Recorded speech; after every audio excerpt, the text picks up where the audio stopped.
আমি 2 ঘন্টা তেল নেওয়ার জন্য তেলের পাম্পের লাইনে দাঁড়িয়ে থেকে আমি তেল পাইনি। লাস্টে বলছে যে টোকেন ছাড়া দেবো না। বললাম তাহলে আমাকে টোকেন দেন, আমি আগামীকাল এসে নেবো। কয় না, তা হবে না। হঠাৎ করে তারা তেল বন্ধ করে দিল, অথচ অনেকগুলো গাড়ি ছিল, তারা তেল পায় নাই। আবার যদি সব পাম্পেই একসাথে তেল ছাড়ে তাহলে আমার মনে হয় আমাদের এই মোটামুটি সাধারণ জনগণের এই তেলের ভোগান্তিটা হবে না, আমরা সুস্থভাবেই তেল নিয়ে চলে যেতে পারবো। যে তেলের দাম বাড়ার পরে কিছুটা হলে হালকা কিছু কমছে যদিও যানজট, তবে প্রত্যেকটা পাম্পে যদি একই সঙ্গে তেল ছাড়ে আগের মতো, তাহলে এরা রীতিমতো তেল আমরা পাবো সবাই। এরকম দীর্ঘ সিরিয়ালে আর আমাদের দাঁড়াই থাকা লাগবে না এবং আমাদের এই ভোগান্তি আর হবে না। এবং আমরা যারা কর্মজীবী, আমাদের কর্মের এই যে আমি সকাল থেকে দাঁড়িয়ে আছি, এখনও আমি কাজে যাইতে পারি নাই। আমার যাওয়ার কথা যেখানে 8টায় সকাল, আমি এখনও তেলের সিরিয়ালে দাঁড়িয়ে আছি। যেটা এই ভোগান্তি আর আমাদের হবে না যদি প্রত্যেকটা পাম্পে একই সিরিয়ালে সেমভাবে মানে একই সাথে তেল সাপ্লাই শুরু করে, তাহলে আমাদের আর ভোগান্তি হবে না। এর মধ্যে আমরা যদি সবাই লাইনে ঠিক মতো লাইনে দ্বারা একজন করে সিরিয়ালে তেল নেই, তাহলে পাম্পে কোনো হাওকা হবে না, গ্যাঞ্জাম হবে না। আমার মনে হয় লাইনে দাঁড়ানো সবার।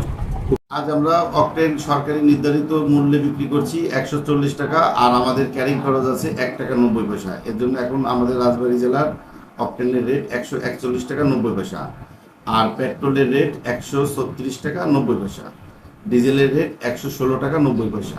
ডিপো হতে 40 কিলোমিটারের অনেক দূরে আমাদের অবস্থান, এই জন্য এটা জেলা প্রশাসনের মাধ্যমে এই ট্রান্সপোর্ট খরচটা নির্ধারণ করা আছে। আর আমার কাছে সকালের ডিজেলের ছিল স্টক 2260 লিটার, পেট্রোল ছিল 885 লিটার, আর অকটেন ছিল 4912 লিটার।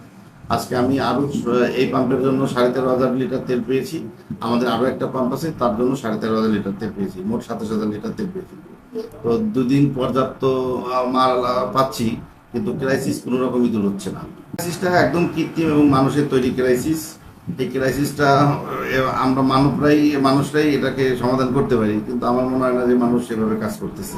হচ্ছে গাড়িওয়ালারা এখন ডকনার দিয়ে তেল করে সেই তেলটা আরেক জায়গায় বিক্রি করে দিচ্ছে, হোন্ডাওয়ালারা তেলগুলো নিয়ে আরেক জায়গায় বিক্রি করে দিচ্ছে। বেশি সমস্যা হচ্ছে সাধারণ যে যারা আমরা শ্রেণী পেশার মানুষ আছি, যারা চাকরিজীবী, তারা তো দীর্ঘ লাইনে দাঁড়িয়ে থেকে তেল নিতে পারছে না, তারাই বরং এই তেলগুলো বাইরে থেকে অনেক দামে নিচ্ছে।